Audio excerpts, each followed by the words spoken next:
Bienvenidos, bienvenidas a este espacio, a este programa que hemos denominado Praxis TV, programa de la Escuela de Filosofía de la Universidad Nacional de Costa Rica.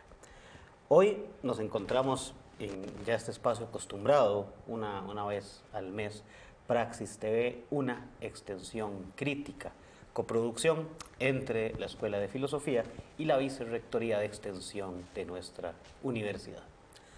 Como es costumbre, nos acompaña Carmen Monge, compañera en la coconducción de este espacio, asesora académica de la Vicerrectoría de Extensión. ¿Cómo estás, Carmen? Un tremendo placer de estar aquí con ustedes. Muchísimas gracias. Muchísimas gracias a vos, Carmen, también por compartir siempre este espacio y además el día de hoy de manera presencial, no por Zoom, ¿no? Ya por lo menos a veces a poquito se va rompiendo tanto trabajo virtual, ¿verdad? Y para un programa muy especial el día de hoy con una invitada de lujo que tenemos. Tenemos hoy a Ana Silvia Monzón Monterroso, comunicadora social, socióloga, investigadora, feminista, guatemalteca, también trabaja en Flaxo y también fundadora de un espacio muy interesante desde 1993, el espacio Voces de Mujeres en Radio Universidad, ¿cierto? Nos decías, de la Universidad de San Carlos. Bueno, bienvenida Silvia y muchas gracias por acompañarnos. Pues muchísimas gracias a Carmen y a Esteban y a este espacio de una extensión crítica y la Escuela de Filosofía por darme la bienvenida y este espacio que está siendo muy interesante aquí en su tierra.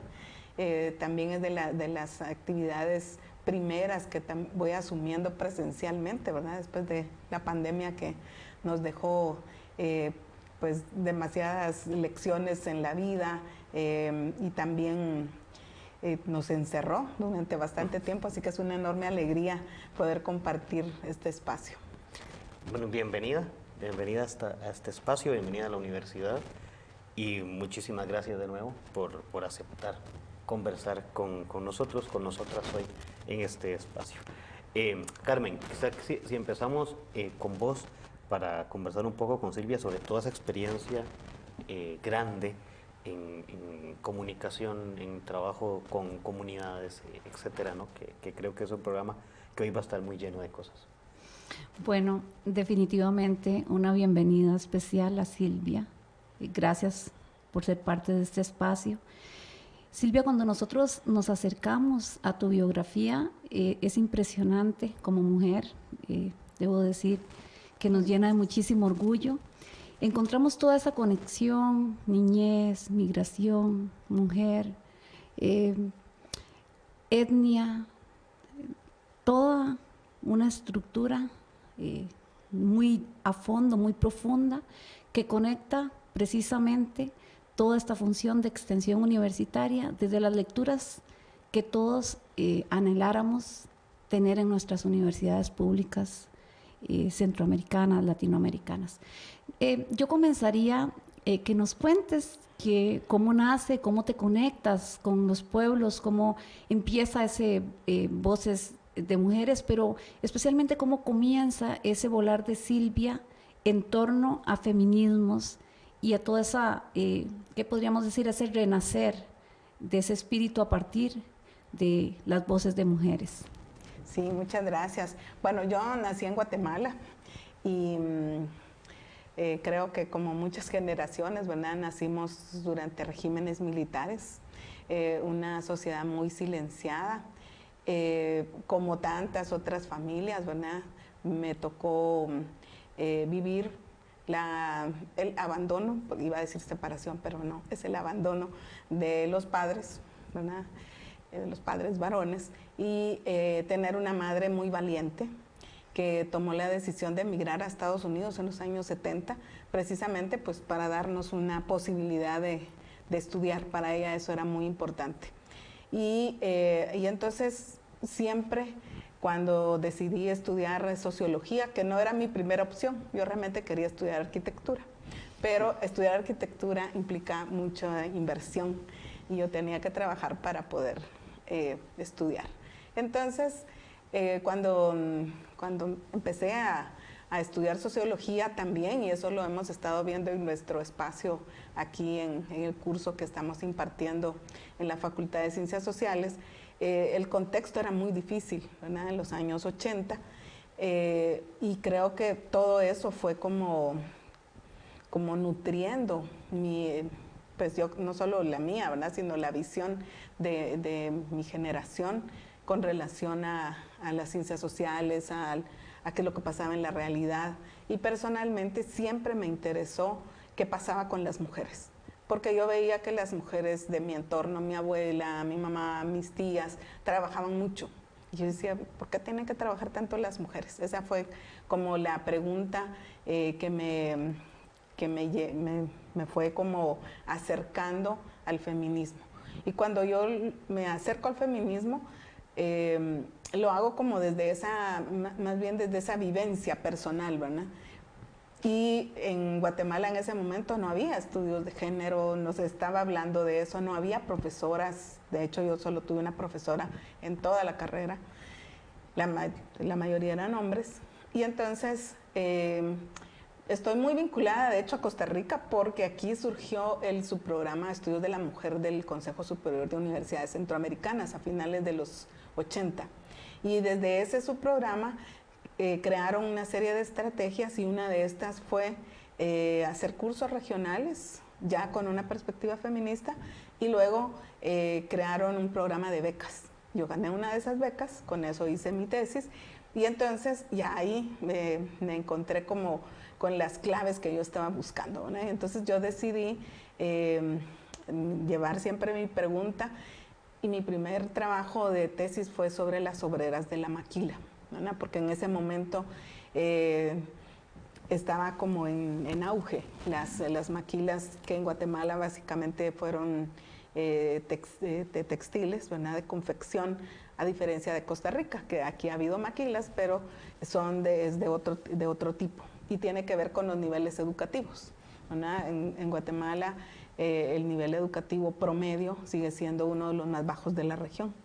Pero ya me fui para otros lados, un poco para comentar que esta búsqueda de respuestas relacionadas con la situación de las mujeres, la condición de las mujeres, pues viene desde muy temprano, creo yo, por esta situación de vida, ¿verdad? De tener a una madre migrante que migró en condiciones indocumentadas, ¿verdad? Al inicio, y entonces toda esa fuerza, creo yo, de mi madre pues me condujo hacia el feminismo, y pues ahí en esto he estado. Tejiendo esas relaciones, ¿cómo comienzas? Eso empieza en la universidad y empiezas a tejer hilos de la organización. ¿Es un llamado que te hicieron esas organizaciones o fue una comunicación? ¿Cómo inicia ese proceso que es realmente extensión universitaria? Sí. Bueno, yo creo en la universidad yo di clases, pues como profesora interina, como se decía en aquel momento, como auxiliar. Nunca logré entrar a la carrera docente porque ya mi posición feminista era muy, muy clara, ¿no? Entonces ser feminista tiene sus costos, y uno de esos costos es no ser admitida en ciertos espacios, ¿verdad? Entonces, en 1993 nos reunimos, ¿verdad? Y esto fue a instancias de una compañera, porque en 1992 se creó la Radio Universidad. Y uno de los requisitos de este proyecto era abordar un eje de pueblos indígenas, un eje de mujeres y uno de ambiente. Entonces, el eje de mujeres, digamos, lo cubrían en la radio haciendo entrevistas a profesionales mujeres. La persona que estaba a cargo ya no continuó, entonces el director le habla a una compañera del área de sociología para que ella se haga cargo, y entonces a ella se le ocurre la brillante idea de convocarnos a un grupo, y de ahí es que surge Voces de Mujeres. Mariela Aguilar es pues esta compañera que junto con otras, ¿verdad? Yo incluida, hacemos esta apuesta desconociendo todo lo que tenía que ver con comunicación. La primera vez que estuvimos en una cabina de radio, estábamos así muriéndonos de los nervios. Además, yo recuerdo que hacíamos nuestros guiones como que fuera una clase, ¿verdad? Entonces, era de una rigidez con el tiempo, ¿verdad? Que fuimos aprendiendo hacer los guiones radiofónicos de manera más, como más libre. Pues fue es un espacio autoconvocado y así se ha mantenido durante 29 años. ¿Cómo fue arrancar un proyecto de estos hace 29 años con esta perspectiva? O sea, ya vos lo acabas de decir, ¿verdad? Tu posición política, ¿verdad? Como feminista también tiene sus costos. Sus costos. Y ahora, dar el paso y llevarlo a un proceso de comunicación, de poder difundir incluso estas ideas. Tuvo que haber tenido también sus obstáculos y sus asuntos en ese proceso hace 29 años, cuando todavía hoy encontramos que este tipo de iniciativas a veces tienen puertas cerradas en muchos medios. Claro, sí, no, totalmente. De hecho, yo quisiera anotar, ¿verdad?, que todavía no se firmaban los acuerdos de paz en mi país. Todavía estábamos viviendo las secuelas muy fuertes de la guerra, el impacto también que tuvo la represión contra la universidad. Nuestros compañeros, compañeras exiliados, secuestrados, desaparecidos, asesinados. Todo ese era el contexto en el que Voces de Mujeres surgió. Ya estábamos en el segundo gobierno civil, digamos, pero en mayo de 1993, nuestra primera transmisión fue el 12 de julio de 1993, pero en mayo había habido un golpe de Estado. Entonces, las condiciones políticas, para ponernos en contexto, eran esas, ¿verdad? Todavía muy adversas. Y luego, hablar desde las mujeres, todavía más. Era una hostilidad muy, muy fuerte. Yo creo que realmente abrimos brecha, porque nos posicionamos, todo el mundo, y cuando digo todo el mundo eran casi todos varones, se tenía que ver con nosotros, que porque nuestra canción que nos identificaba es la canción Mujer, interpretada por Amparo Ochoa, ¿verdad? Que tiene versos preciosos. Bueno, a nosotras nos parecía así que era lo que nos identificaba, pero entonces nos decían, pero ¿por qué esa canción tiene un mensaje que no...? Bueno, es que sus planteamientos eran desde una misoginia que sigue siendo, ¿no? Entonces fue colocar nuestras voces, colocar nuestros temas, nuestras problemáticas, nuestro lenguaje, porque siempre hemos tratado de hablar desde nosotras, en femenino. Entonces, feminizar el lenguaje es atentar contra la Real Academia. Hemos tenido siempre la posición, desde que surgimos, de ser plurales. Entonces, siempre rompimos con esta idea de que la conducción de un programa debe ser una voz profesional, que generalmente es muy acartonada, ¿verdad? Entonces, nosotras rompimos con eso, porque casi que inmediatamente nos empezamos también a vincular a nivel latinoamericano con otras miradas de la comunicación, ¿verdad? Esto de que todas las voces son importantes, todas las voces deben ser escuchadas, sean esas voces muy impostadas o sean las voces, cualquier voz, ¿verdad? Populares y de las mujeres, ¿verdad? Entonces, creo que fue abrir brecha contra todo esto, ¿no? Darle como el valor, que es lo que venimos haciendo como feministas desde toda la historia y en la academia también, de posicionar las experiencias de las mujeres. Y con tu pregunta, ¿verdad?, de la vinculación de extensión, la Radio Universidad, como en todo el mundo, está ubicada en la dirección de extensión de la Universidad de San Carlos.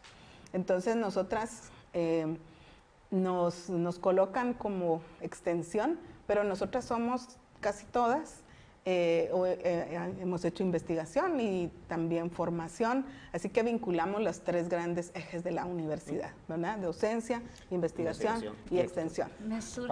Vamos a hacer una pausa, ya se nos fueron los primeros minutos y volvemos precisamente porque este vínculo ¿verdad? Ya sabía yo que ella terminaba a pegar el brinco. Ya estoy lista.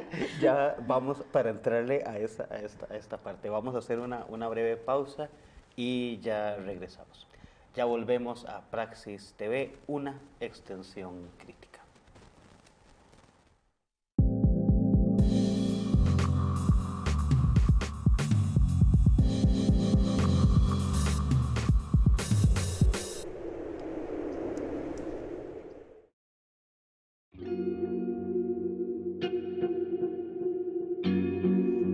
¿Te has preguntado alguna vez qué es la filosofía?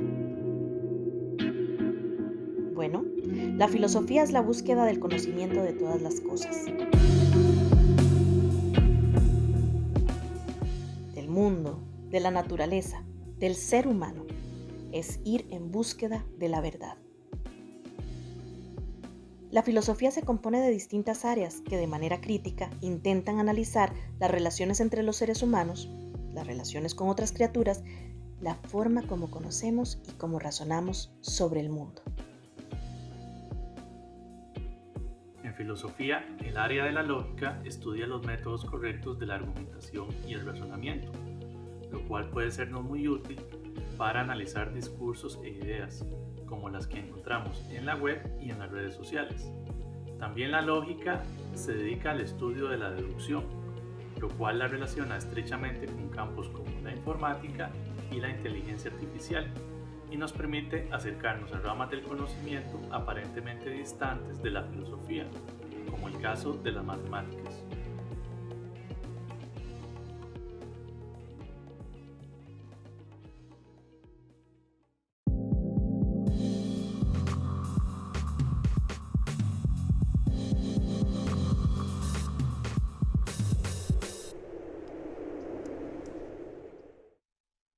Bienvenidos de nuevo a Praxis TV, una extensión crítica.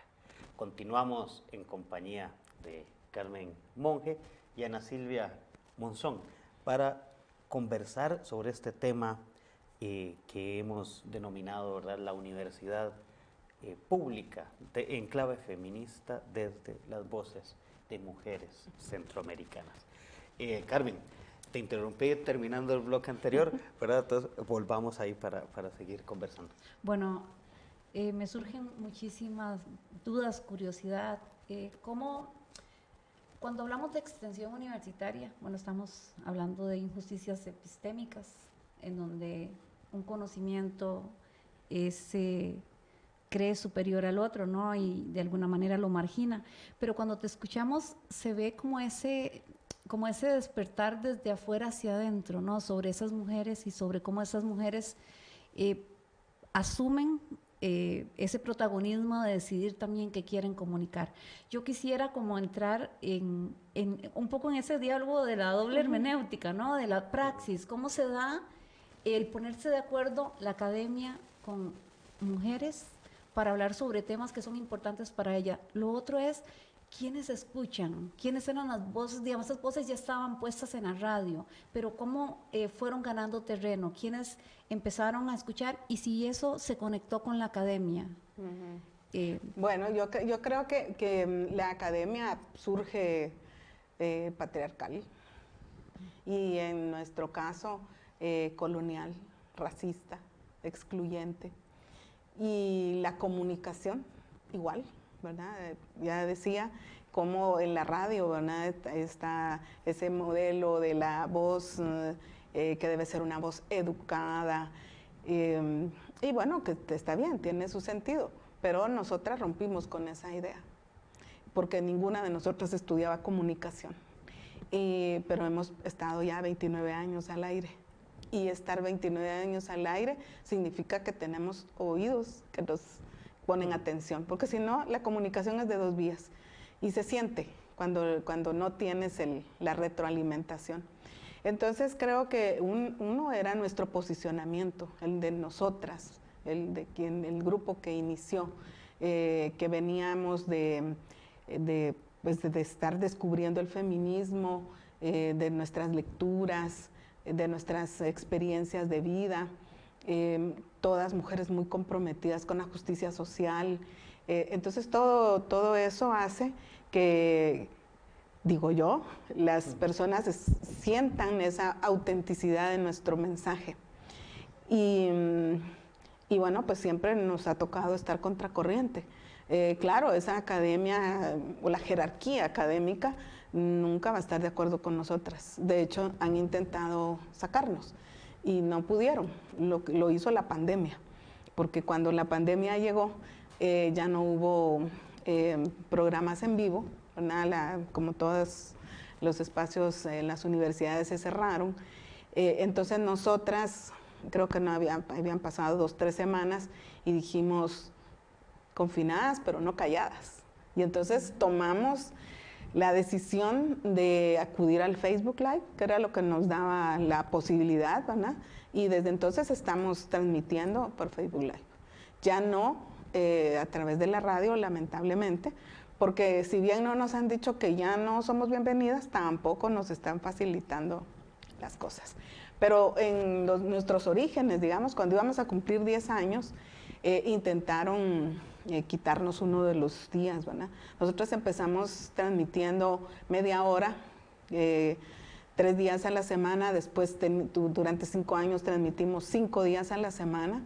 Después, como este es un espacio autoconvocado y autosostenido, pues las compañeras empezaron a adquirir compromisos laborales, se fueron a vivir más lejos, ya nos hizo muy difícil sostener 5 días, entonces estuvimos transmitiendo 3 días hasta antes de la pandemia. ¿Qué tipo de temas se tratan en ese espacio? ¿De qué hablan? Hablamos de todo. Y yo creo que es muy importante plantear como cuando surgimos, ¿verdad? En 1993, hablar de violación en el matrimonio, por ejemplo, fue uno de los temas que yo recuerdo que lo abordaba una compañera abogada, que hasta el director de la radio nos llamó, ¿verdad? ¿Cómo es eso que ustedes están hablando de estas cosas? O hablar de la homosexualidad, de la diversidad sexual. Bueno, en ese momento se hablaba más de homosexualidad, o hablar del aborto, o hablar de la sexualidad en general. Eran temas como, de eso no se habla, ¿verdad? Pero luego nosotras hemos abordado de todo. Lo que hicimos un poco para facilitarnos era que cada día tenía como un eje principal, ¿verdad? Entonces los lunes era salud, los martes era arte, los miércoles historia y cultura, los jueves era todo el derecho, lo jurídico, y los viernes participación política. Un poco porque como todo esto es trabajo voluntario, ¿verdad? Entonces ya sabíamos que cada una tenía estos ejes. Pero hemos tratado de todo lo que se nos ocurra, ¿verdad?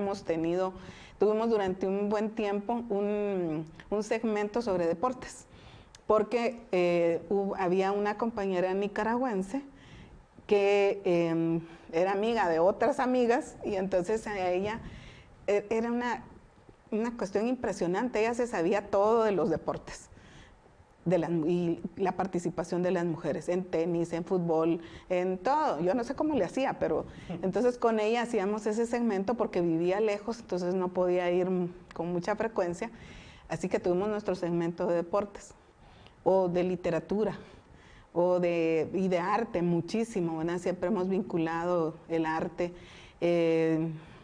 pues derechos de las mujeres, la artesanía, las mujeres indígenas, las mujeres desde los territorios, cuando ya logramos mayores facilidades, porque estamos hablando de hace 29 años, donde no teníamos celulares, donde grabábamos los programas en cassettes. Es decir, nosotras transitamos del cassette a lo digital. De lo análogo a lo digital. De lo análogo a lo digital. Eso creo que son cuestiones, hemos transitado por muchas barreras, ¿no? Hemos atravesado la del lenguaje, la de las temáticas, la de las miradas, la de quienes hablan. Tuvimos durante 8 años un segmento con mujeres migrantes desde Los Ángeles, California, porque yo hice mi tesis doctoral sobre mujeres migrantes, ¿verdad? Y entonces estuve haciendo trabajo de campo en Los Ángeles, que ahí vivía mi familia, durante 1 mes y medio, y durante ese tiempo nos acercamos digo nos porque fue una compañera migrante guatemalteca, y ella consiguió un espacio para que me entrevistaran en la radio KPFK, que tenía un espacio que se llama Centroamérica algo, ahorita no recuerdo el título exacto.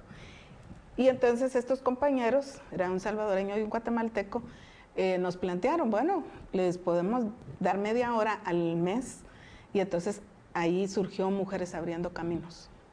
Lo hacíamos con esta compañera. Cuando yo regresé a Guatemala, las cosas se pusieron difíciles, ¿verdad? Porque lamentablemente, claro, cuando estaba yo, pues yo soy de la academia, pero cuando ya ella se quedó sola, ya no fue tan fácil. Entonces dijimos, bueno, le vamos a seguir, y lo hacíamos un enlace telefónico. Y era una odisea, ¿verdad? Porque el teléfono no sé qué, porque ella tenía que invertir en una tarjeta de teléfono para poder tener la conexión con Guatemala, porque nosotros no podíamos pagar llamadas internacionales.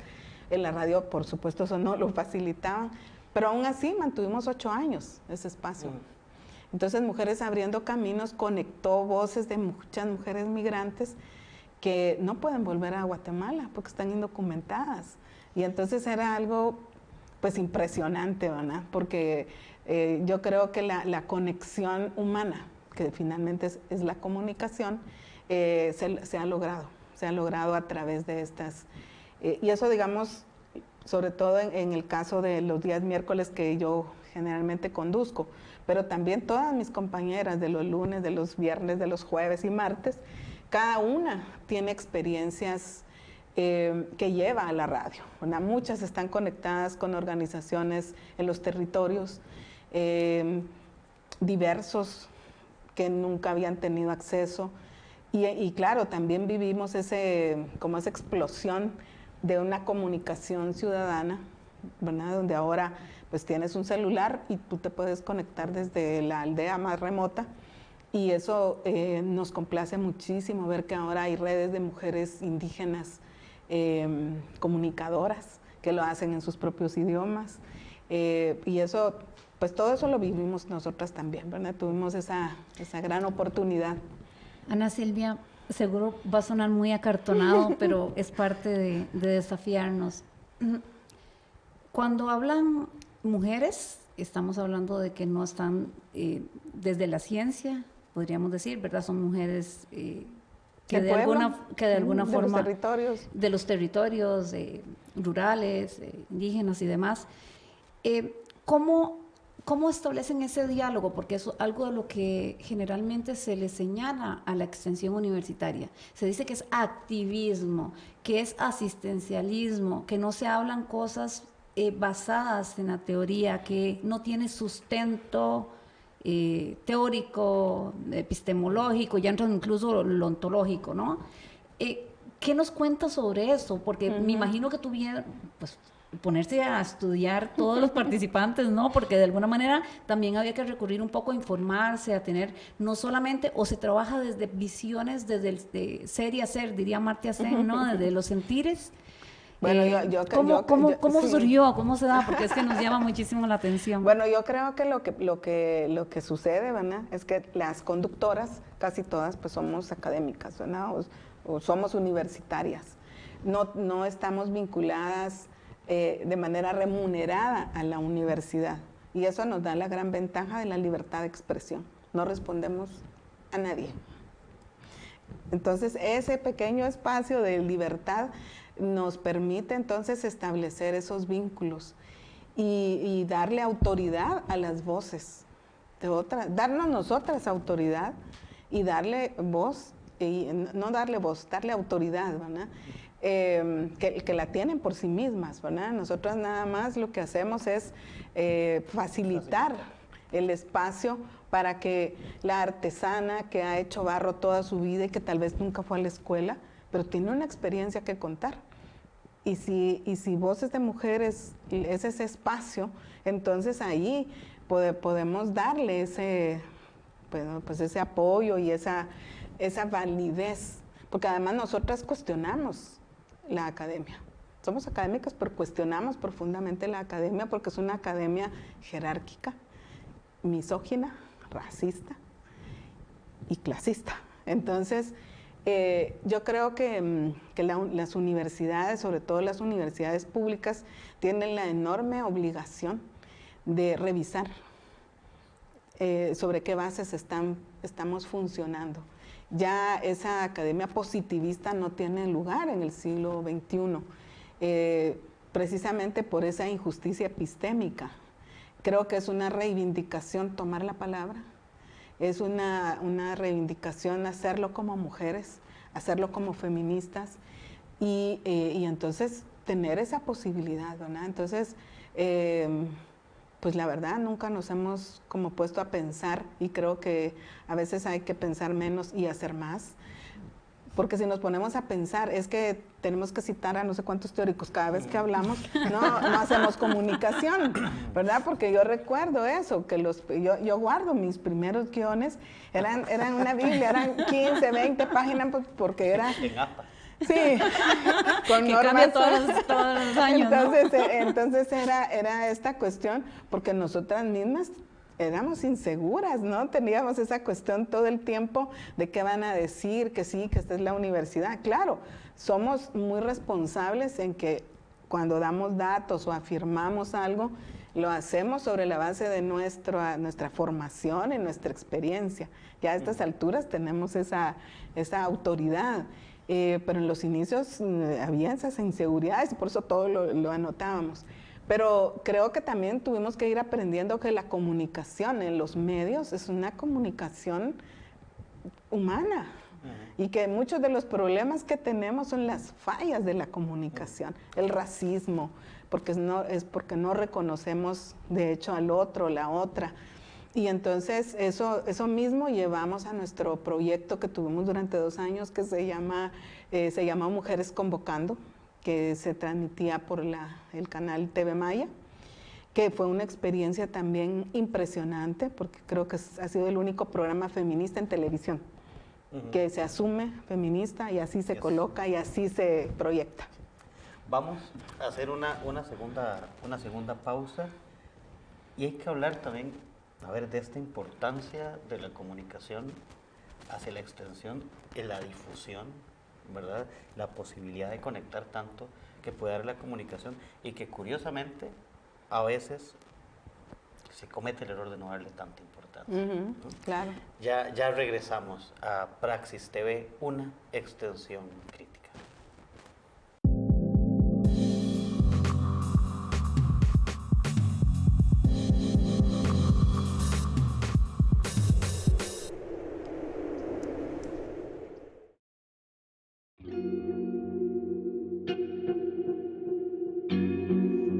¿Te has preguntado alguna vez qué es la filosofía?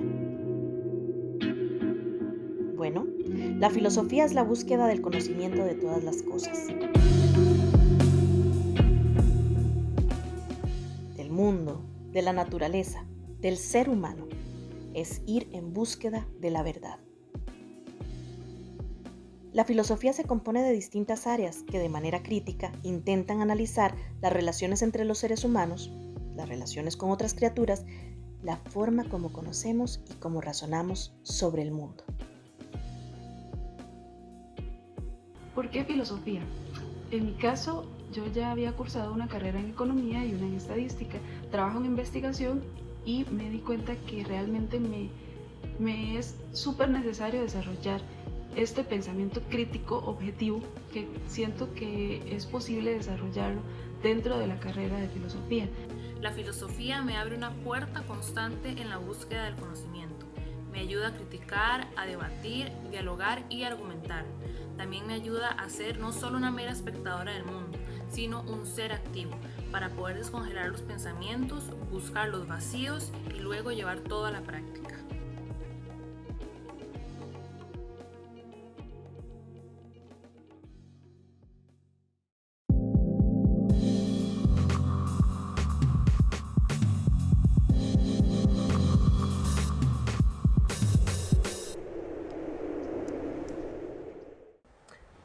Bienvenidas, bienvenidos de nuevo a Praxis TV, una extensión crítica. continuamos conversando con Ana Silvia Monzón Monterroso, comunicadora social, socióloga, investigadora feminista guatemalteca, y con Carmen Monge, como de costumbre, en la co-conducción de este espacio. Y terminamos el bloque anterior, hablaba de ese trabajo de comunicación, y quería consultarte sobre la importancia, digamos, de ese ejercicio de comunicar, ¿verdad? De construir espacios, como ustedes lo mencionaban, facilitar espacios para que diversidad de voces se apropien de ellos y puedan a su vez comunicar, porque el ejercicio de comunicar ha quedado en manos de ciertos grupos, ¿verdad? Y se han apropiado de muchos espacios, ¿no? Ahora también el Internet nos da otras posibilidades, sin embargo, todavía hay unas voces que se privilegian más que otras. Y tal vez hay una relevancia en eso en torno también a las universidades y al trabajo que se hace, y ese trabajo que se hace es de extensión universitaria, ¿verdad? De darle relevancia a ese acto comunicativo. Sí, bueno, yo creo que voces de mujeres y mujeres convocando y mujeres abriendo caminos, que son espacios, bueno, nuestra red Mujeres al Aire también, creamos una red de comunicadoras comunitarias que tuvimos, creo que 10 años también estuvimos trabajando, no, tal vez menos, pero fue una experiencia también muy interesante, porque nosotras partimos de esta idea de eso, de darnos autoridad a nuestras voces y a nuestros pensares y sentires, y además hacer esa sinergia, enredarnos, ¿verdad? Y aquí creo que la experiencia de la Red Mujeres al Aire es muy interesante, porque hacíamos encuentros en distintos lugares. Porque un gran problema que está en la base de los conflictos sociales es que no nos conocemos. Entonces, además, en Guatemala, que es una sociedad profundamente racista y conservadora, esto es muy marcado. Entonces, nuestros encuentros eran las que son de Oriente, vamos a viajar al Occidente, y eso, ¿verdad? Vamos a ir a comer la comida que ellas comen, vamos a los medios de comunicación que tienen ellas ahí, y entonces hacíamos esos encuentros que fueron realmente muy, muy enriquecedores personalmente y colectivamente. Entonces la comunicación, claro, ahí está toda es ahora, digamos, uno de los espacios de poder, siempre lo ha sido, pero ahora muchísimo más, porque tenemos la idea de que estamos más conectados, y no es cierto, ¿verdad? Porque la comunicación tiene que tener unas bases de reconocimiento del otro, de la otra, de respeto de la palabra y el saber de las otras y los otros, porque así es como se ha construido el conocimiento en la humanidad. Y además nosotras partimos de una cuestión muy importante. Las mujeres, en la evolución de la especie humana, fuimos las articuladoras del lenguaje. El lenguaje articulado es una creación de las mujeres. Y eso ahora ya a nivel de la lingüística está más que reconocido. Por eso se habla de la lengua materna, porque es la mujer o las mujeres quienes trasladan el lenguaje a cada niño y cada niña. Y eso no es solamente la palabra articulada, sino es el mundo. Eso es lo que transmite cada mujer que es madre o que cuida, ¿verdad? Entonces, todo eso creo que es lo que nos ha dado esa fuerza, porque es una fuerza la que hemos ido construyendo, así lo sentimos. Entonces, la comunicación, por supuesto, la cuestionamos, ¿verdad? Cuestionamos esta jerarquización, ¿verdad?, de los medios comerciales, que lo que van haciendo es reproduciendo estas jerarquías, apropiándose, ¿verdad?, de los saberes, como plantea una compañera en Guatemala, ese extractivismo académico, pues es un robo de las ideas de otras de las formas de vida, y luego la transforman en mercancía. Lamentablemente estamos viviendo en un momento en la humanidad en que el saber expresado en las universidades que tuvo tanto impacto desde la Edad Media, después de la Ilustración y esto, la ciencia como ese lugar de validación, también está en crisis, Y las universidades públicas, que son una ganancia del finales del siglo XIX, inicios del XX, que recordemos que estos lugares eran elitistas. Para que las mujeres pudieran entrar a la universidad, por lo menos en nuestra universidad pasaron más de 2 siglos, ¿verdad? Porque la primera mujer egresada lo hizo en 1919 y la universidad fue creada en 1676. En 346 años nunca había una rectora, nunca. Entonces todo eso como indicadores de ese papel de las universidades, de la crisis que estamos viviendo también, de cómo todo el neoliberalismo viene desde hace más o menos 4 décadas destruyendo este derecho a la educación pública. Yo creo en Guatemala hay un dato que es realmente preocupante, porque la educación media está privatizada. El 80% de la educación básica y diversificada, que es la anterior a llegar a la universidad, está en manos privadas. Solo el 20% lo cubre el Estado.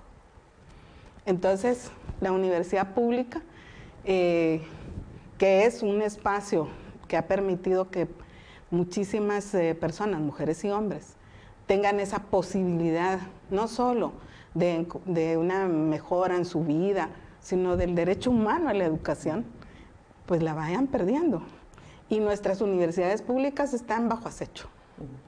Sí, el caso de la Universidad de San Carlos. El caso de la Universidad de San Carlos en este momento, que lleva 6 meses es tomada, con una resistencia estudiantil y de docentes que se oponen al fraude que se cometió, que no reconocen a la autoridad que, según la resistencia, pues no fue electa, porque ni siquiera respetó las normas que tenía, ¿verdad? Entonces, esa es una manera, hablar de la Universidad de San Carlos sería otro programa, porque hay mucho que decir, pero yo quiero contrastarlo, y lo hemos dicho ahora en nuestro curso, como también el caso de Costa Rica, que podría ser como el extremo, ¿no? Aquí las universidades públicas, ustedes tienen 4 o 5 universidades públicas, y si lo comparamos con la cantidad de población de Guatemala, es decir, nos da envidia de la buena, pero también están bajo acecho, porque están pretendiendo recortar sus presupuestos, pretendiendo también imponer esta lógica neoliberal de que hay que estudiar para entrar al mercado, ¿verdad? Y eso creo yo que finalmente es a lo que nos tenemos que resistir, porque el conocimiento debe ser algo pues que no sea solo para ganar dinero, sino por el placer de conocer y porque eso te hace más humana, más humano. Ana Silvia, cuando te escuchamos y vemos los temas que mencionabas que se tratan en esos espacios de mujeres, conectamos muy bien con la multidimensionalidad de la extensión, que eso es algo que poco se explota, ¿verdad? Que es todo ese marco filosófico, histórico, de todo ese contenido epistemológico, a nivel metodológico, cómo realizar realmente un proceso de transformación en la parte cultural, ambiental, y ahí entra el feminismo de nuevo. Quisiera rescatar porque le deja un mensaje muy grande y nos deja un mensaje muy fuerte a la comunidad universitaria, al cuerpo docente, extensionista, sobre cómo vemos la extensión universitaria, porque a veces la vemos y la ponemos en una unidimensión que se supone ya transitamos, ¿verdad? Y caemos en ese juego de mercado en donde básicamente trasladamos, bueno, lo que hablaba Paulo Freire, la invasión cultural, ¿no? De cómo llevamos esta visión de desarrollo basada en el productivismo, el mercado, lo salarial, el ingreso, el tener más que el ser.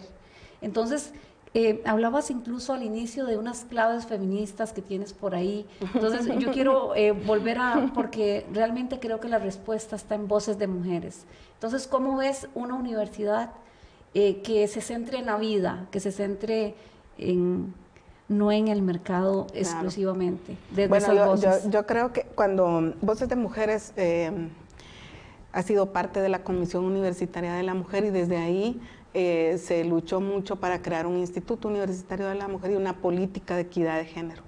El primer planteamiento de la política de equidad de género es transitar hacia una academia biófila, no necrófila. Y eso se dice fácil, pero implica remontar todo lo que como sociedad patriarcal somos. Entonces, ¿qué universidad queremos? Queremos una universidad despatriarcalizada, que no sea misógina, que no sea racista, donde la tolerancia sea cero a cualquier ejercicio de violencia, sea física, psicológica, sexual o simbólica o epistémica. Eso es lo que queremos. Llegar a denunciar eso ha implicado muchísimo estudio, ¿verdad? Eso no surge de la nada. Y que eso se replica en la explotación del ambiente. Totalmente. Porque se personifica, ¿no? De alguna manera ahí lo que hacemos con la mujer lo hacemos de manera extractivista con el ambiente. De hecho, ese es uno de los cuestionamientos del feminismo a la ciencia occidental, ¿verdad? Esta idea del dominio de la naturaleza, que es el lenguaje originario de lo científico, ¿verdad? Hay que dominar a la naturaleza, hay que someter a los fenómenos naturales para el servicio del hombre, ¿verdad? Hombre, como decían, universal. Yo creo que entonces dentro de nuestras claves feministas está, uno, posicionarnos como humanas, así, nada más y nada menos. Y luego eso implica reconocer nuestros saberes, nuestras voces, nuestro lenguaje y colocar nuestras experiencias. Porque, ¿qué es la filosofía? Vamos a ver, ¿qué es la filosofía o qué es la teoría? Si no es experiencia expresada en categorías, en conceptos, en teorías, eso es. ¿Y qué ha pasado? Que ha sido la experiencia del hombre, y generalmente el blanco, heterosexual, de cierta clase social, quienes han podido tener el tiempo, que es la variable que nadie menciona, para colocar esa experiencia y plantearla como universal. Entonces, una clave es eso, la diversidad, el reconocimiento de la polifonía, no solo de voces, sino de todo, que lo que escribimos sea igualmente reconocido. Entonces creo que son cuestiones muy profundas, es romper esquemas, ¿verdad? Y creo que en eso estamos. Yo les quisiera trasladar una experiencia de ayer. Ayer en Guatemala, un grupo de mujeres y hombres indígenas de Sololá, es de San Marcos, que es uno de los pueblos que está alrededor del lago de Atitlán, que así dice todo el turismo, el lago más bello del mundo, que sí lo es, por supuesto. Y entonces, ¿qué hicieron ellas y ellos? Se situaron frente al edificio de la Cámara de Industria, donde es un símbolo de poder, y llevaron canastos y canastos de basura. Y entonces fueron a plantear, les venimos a devolver su basura, porque están planteando siempre que el turismo, así nos ven como turismo, pero están llevando toda esta basura. E hicieron lo mismo frente al Congreso de la República. Bueno, pues ese tipo de performance, diríamos, ¿verdad? Pero esa forma de protesta es la que necesitamos difundir, la que necesitamos comunicar. Entonces, las universidades, en su afán de sobrevivir, estamos cayendo en un marasmo, como en una posición de comodidad. Y yo creo que necesitamos ya una revolución universitaria, ya no una reforma como fue en 1918, necesitamos una revolución, porque lo está exigiendo el cambio o el crimen ecológico o climático, como le llaman algunas personas, lo está exigiendo los niveles de violencia, que ya son insostenibles. Hay feminicidio, pero hay juvenicidio, hay infanticidio, En Guatemala, uno de los delitos más denunciados es la violencia contra las niñas y las mujeres. La desaparición de niñas y mujeres es todos los días, pero ya se ha normalizado, ¿verdad? Entonces, necesitamos, pues ya no podemos resistir eso, no podemos normalizar eso. Entonces, creo que la universidad pública está llamada a un replanteamiento de fondo. Bueno, se nos fue tiempo, Ana Silvia. Carmen, pero muchísimas gracias. Muchísimas gracias por el espacio, por compartir siempre este espacio mensualmente por acá. Y Ana Silvia, muchísimas gracias por aceptarnos la invitación Con mucho a gusto. conversar. Y quedan un montón de cosas, ¿verdad? Sí, claro. Ya es como costumbre, que siempre nos quedan un montón de cosas que hay que seguir conversando. Pero bueno, sí, se nos fue el tiempo y ni modo. ¿Ves? Es que es esa variable la que no contemplamos, la Sí, del la del tiempo, tiempo. que esa es la única finita. Ah, eso sí no jode. Esa es no renovable. Eso. Ana Silvia, desde la Vicerrectoría de Extensión le expreso mi agradecimiento, nuestro agradecimiento desde esta universidad, y cómo quisiera que hubiesen muchas Ana Silvias así en el mundo, y cómo quisiera que esa semilla que usted tenga pueda cultivarse en nuestros cuerpos, cultivarse en nuestra postura política y que un día usted mañana encuentre en nosotras eso que usted ha representado y luchado, toda esa resistencia. Mucha admiración. Muchas gracias, no, al contrario, pues yo creo que esto es, bueno, de hecho estar aquí es resultado de eso que vamos sembrando, tomando la figura que mencionaste, porque es eso, es conjuntar las voluntades de muchas personas, las complicidades, eso es, bueno, es lo que nos queda, porque yo creo que si estamos esperando que se tomen decisiones en la burocracia, y eso no, esto hay que hacerlo de persona a persona. Muy bien. Y desde el corazón. Y desde el corazón. Muchas gracias. Gracias, Esteban, que gracias, Carmen. Y a todos y a todas quienes nos observan, muchísimas gracias. Esto fue Praxis TV, una extensión crítica. Y hoy nos vamos con esta canción del cantautor Oscar Pino, y esto que se llama Morfo. Hasta la próxima.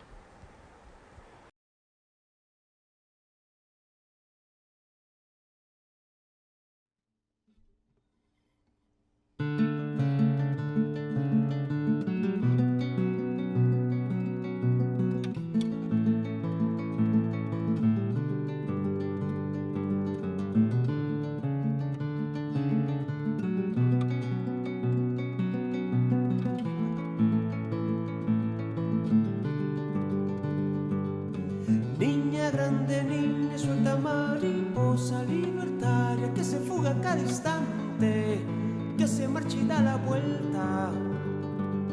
Si supieras cuánto sueñan estos labios con tus besos, si supieras que tu nombre lo repito como un rezo, mariposa que me ronda así y me acaricia el corazón, pero sin avisar te marchas y me quiebras la razón. Siempre me ronda así y me acaricia el corazón, pero sin avisar te marchas y me quiebras la razón.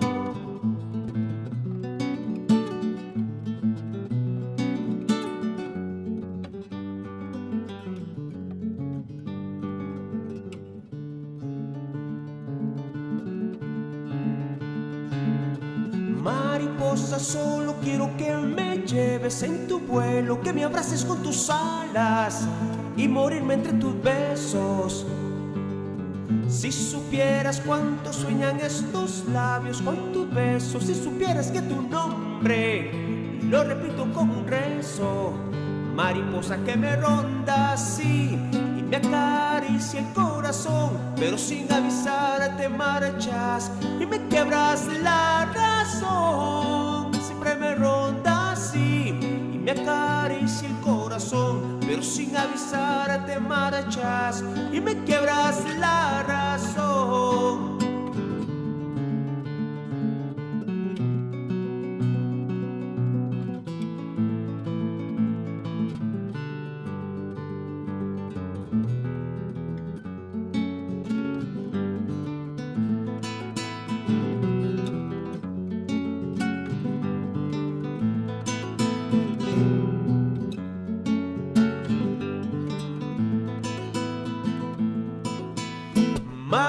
mariposa, solo quiero que me lleves en tu vuelo, que me abraces con tus alas y morirme de tus besos.